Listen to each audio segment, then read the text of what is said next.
I have bad news for you, but I also have good news for you.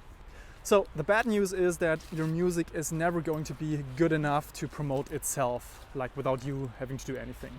If you rely on hope marketing, meaning you put something out and you hope that it's going to turn into a word of mouth snowball and your music is suddenly going to be liked by everyone, this is probably not going to happen.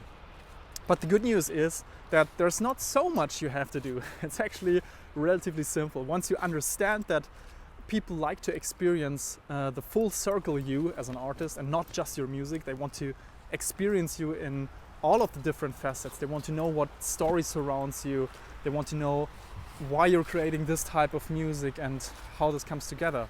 And there can always be some mysteriousness, don't get me wrong, this is absolutely part of the game, but you have to accompany your music with some sort of concept or story that gives people something more to experience.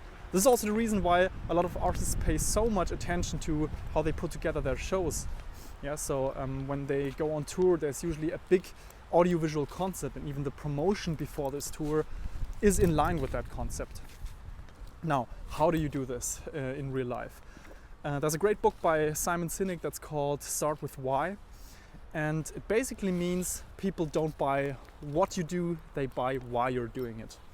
And if you approach this marketing thing from this perspective, then this is always something that brings you on the right track. If you start with why, if you are open to sharing or thinking at least about the vulnerable sides, things that have influenced you in one way or another, things that motivate you, that drive you, this is the authentic core of self-promotion that doesn't feel shady, sleazy, slimy, because this is the real you. This is you as an artist personality. And don't get me wrong, you don't have to share everything from your deepest core of who you are, but it can start there and you can decide what level you go with, what level you start the promotion at. But the cool thing is you don't have to lie to people, you don't have to tell some story that isn't true. All of that is the type of marketing that I absolutely despise. But I want to give you a way of marketing yourself and marketing your music that feels true to you. There's also an in-depth podcast episode on that, music marketing in general, and also self-promotion, which is a pretty shady word, like sounds so wrong. But make sure to check that out, and I hope you get something out of it.